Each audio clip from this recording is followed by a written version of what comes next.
abaddiiniin abaddiin galchi galchaa gurbicha aboo kenna ustaada wayti sheer godhu ustaada beektu shahadaa mubaarak daan ta'u lamii qabsiifna obboleesso tokko faratti shahadaa qabachiise lammaffaa irratti immoo obboleettiin keenya tokko shahadaa qabachuu barbaadettee ulaagaa siinaa keessattuu naan taane ulaagaa siinaa keesse ulaagaa jabaadha ulaagicha irratti obboleettii koo shahadaa qabachuudhaaf wanni si barbaachisu rabbitti amanuu eessanii rabbitti amanuudha ibiddarraa baraaramuudha kanaan achi ulaagaa kanaanaan kaa'ee jennaan diddeenaan Hamzaa Hashim ajjala jira. Hamzaa Hashim. Tokkuma dhaggeeffatu nama aliifiin beekte dhaggeeffatutti hima al tokko gabeennaa nama. Amanni Sheekha barbaade miti nan fidaafi kunoo Hamzaa Hashim. Shahadaa mubaarak qabsiise kunoo Hamzaa Hashim. Shahadaa mubaarak qabsiise irra deebi'amee qabsiifamuu baaran jedhan akka nama geemii taphatutti taphatee deeme bara akka nama geemii taphatutti sheekha لا حول ولا قوة إلا بالله. ulaagaa yoo shaadaan ulaagaan barbaachisu jedhan yoo ustaazni kuni ulaagaan shaadaan barbaachisu jedhan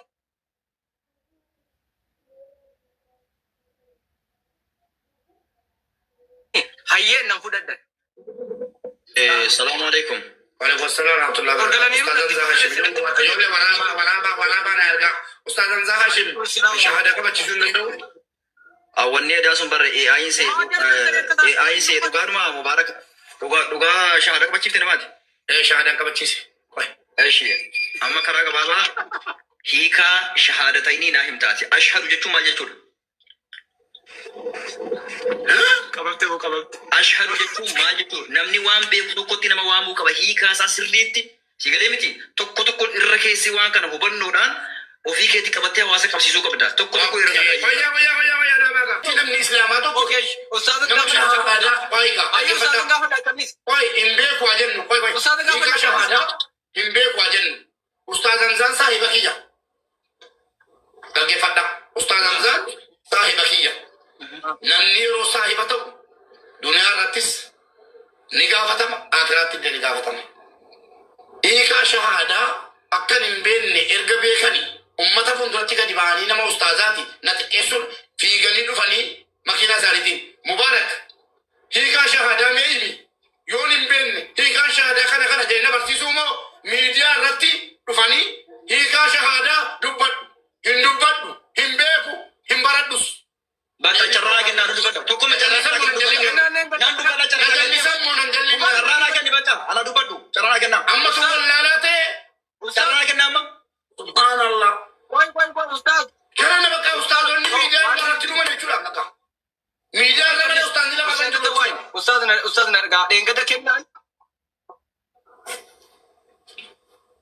gubee koy ustaaz nagaa dheengada kennaan ilaa san akka naare kan ummata keenya nagaafattee arkaan islaamaa nagaafattee arkaan obbo dhaggeeffadhu ummata keenya dhaggeeffadhu dubbadha maal ta'u maari dhaggeeffadhu ashahadu jechuun afaan arabiiti dhaggeeffadha jecha quraanaati kalimaa rabbiiti dhaggeeffadhas ashahadu jechuun ragaan ba'a jechuudha namni afaan arabaa quraana miti qoyyaa mee callisame mee nama tokko callisaa dhiifamaa hojjeta ashahadu jechuun ragaan ba'a jechuudha dhageessanii ashahadu jechuun ragaan ba'a jechuudha yoon baranne gaafa ijoollummaa xiqqoo gaafa bismillaa jennee ashahadu Allah ilaha rabbi male gabbaramaan hin jiru rabbiin malee gabbaramaan biraa jiru jechuudha laalaa ustaasi kana abdiin yuusitti isinamma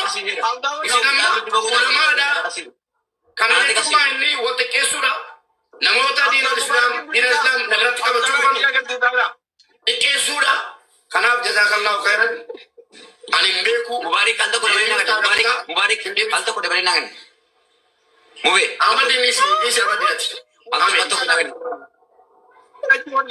ajwal birada yutaabbaat tanaabu ustaaz amma waan isinitti mamma ustaaz itti waay maay guddicha namu fi goota deebisa ustaaz itti waay mubaarik eengata fi waan beektaa mucaan shahaadaa qabachiisedha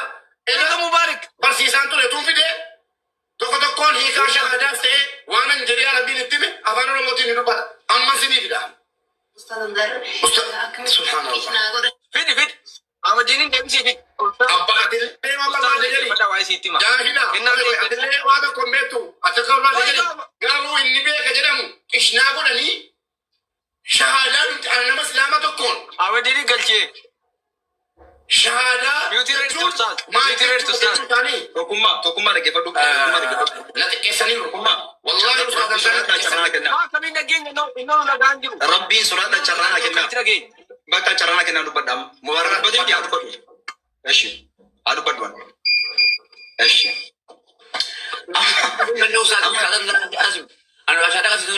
Aboo yoo yaa Madin. Muitu qabdi tokko. Maaliin nama Aku boleh dia callis. muitu qabdi. Callis beauty rate. Muitu qabdi. Obboleen sirsaa dubbatu beauty godhatu. Umbuusina dana keenya waa tokko dubbadhee bakka Mubarak.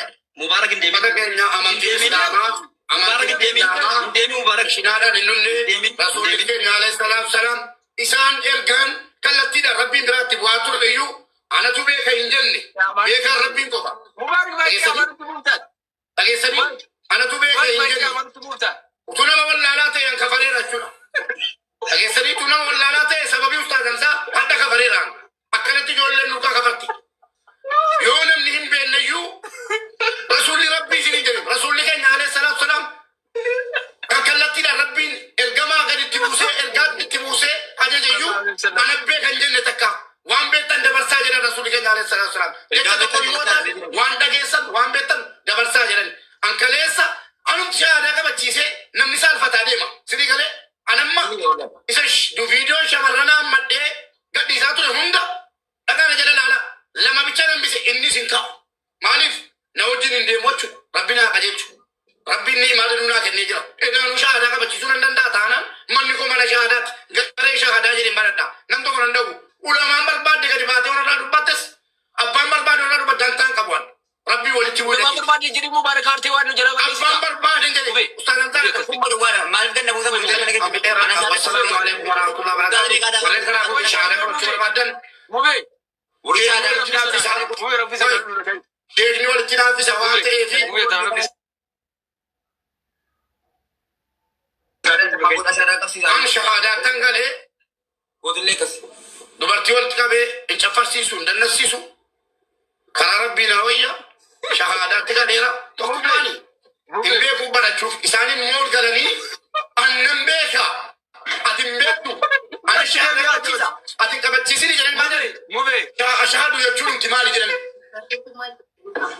ikhlaasa jechuun inti maali inni fayyadan taasisan oyyaan ikhlaasa inti maali jedhan naa gaafadhu ustaazan saanuma ikhlaasa jechuun amantaa islaamaa keessatti Madaraa nun ga'e ka Mubarak. ikhlaasa jechuu beekuu isaan hiika isaa ofii isaa beekuu ikhlaasni ikhlaasni maa inni deebii keessa dubbadhaa Ustaad deebisaa fi bakka. Ustaad deebisaa fi. ikhlaasni maali jedhi gaafa Qoricha jinnoota Mubarakii agarsiisu. Obboleessu. Amma dubbadhaa ustaad. jinni nama keessaa yeroo ba'e namicha baasutti akka galu dhagaa godheen viidiyoo qopheeffadhee kee irratti hojjechuunis jinnii qabu isaanumti jinnii yeroo dhahamee nama keessaa ba'e namatti seena isaanitti seeneera ikhlaasa barbaachisa Ilaa mubee amma dhaga'e egaa. Mubee amma dhaga'e. Mubee. rasuulli keenya alayhi salaam waan hin beekne barsiisaa ta'an malee yoo hin beekne iyyuu ulamaa'iin Dubaay keessa jiran ustaaz Ahmad jiru isaaniin jiru Maaliifii garagalchaa nama jedhu jiru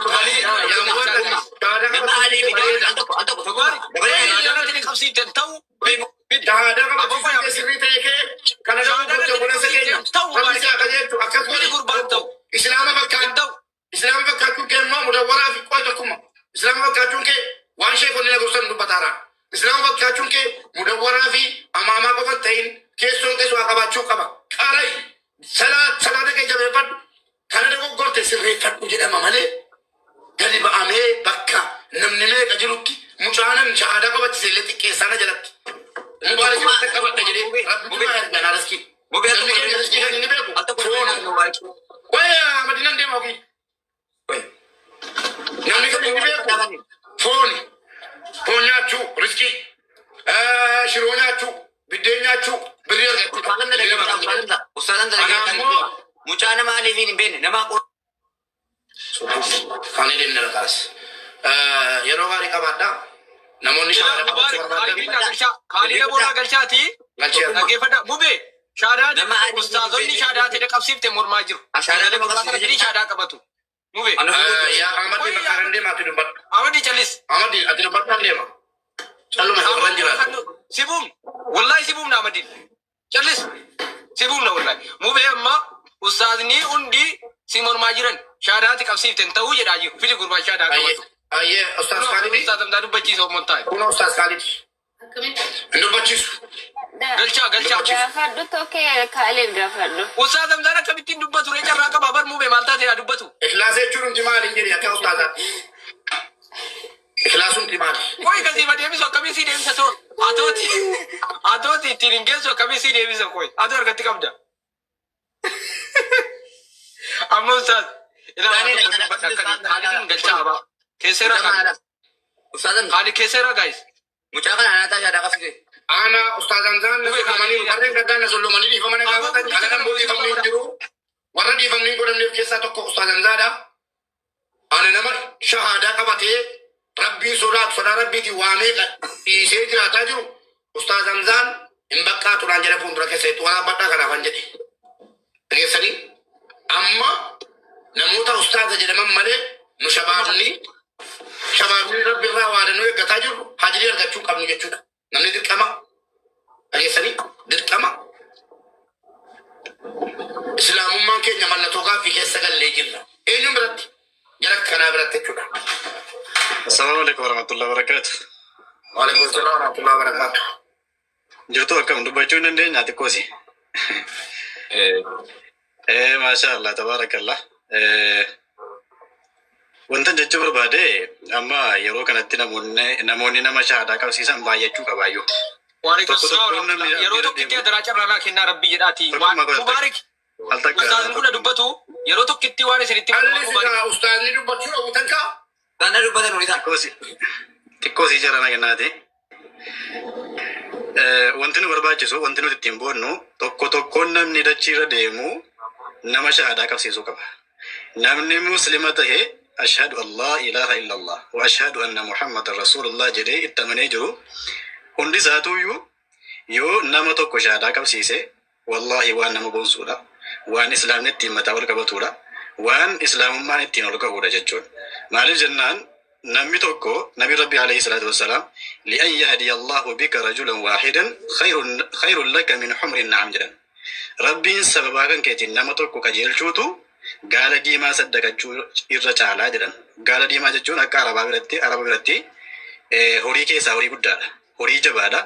Waan araboonni ittiin dhaadatanidha. Waan araboota biratti guddaadha jechuun.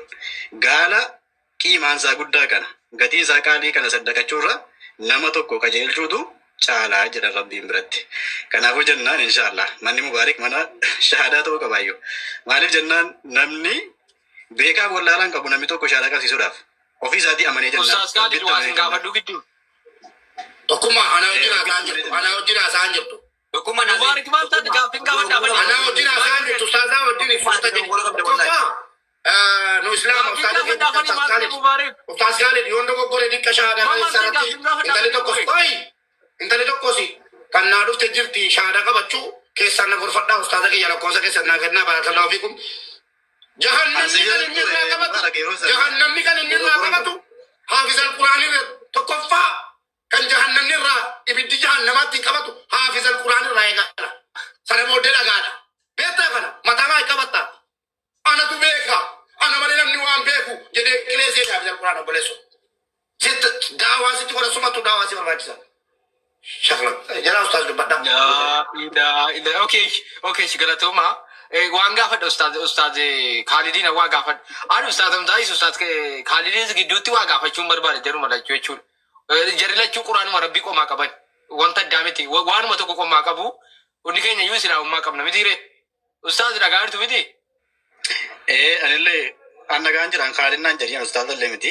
Nagaafadhu rakkoon qabu. Yaa rakkoon qabu. Khalidis nan jedha rakkoon qabu. Yeroo kabaja waan ta'eef amma kana waan rakkoo qabu miti. Shaadaani ulaagaan barbaadu gaaffiidhuma jechuun shaadaan nama kiristaana tokko gara musliimaatti deebisuu fi ulaagaan na barbaachisu hin jiru jechuun laa ilaaha illallah muhammadun rasulullah qofaan nama jedhu yoon ta'e rakkoon qabu jechuun ulaagaan barbaachisu. Okay, ulagaan ni jira, ulagaan si barbaachisu ofii kan keetiin muslima ta'uudhaati. Bas ofii kan keetiin nama muslima taanaan, ofii kan keetiin nama rabbitti amane taanaan, nama tokko islaama gochuudhaaf shahaadaa qabsiisuudhaaf ulagaan biraan jira. Ofii kan keetiin dura rabbitti amanuudha.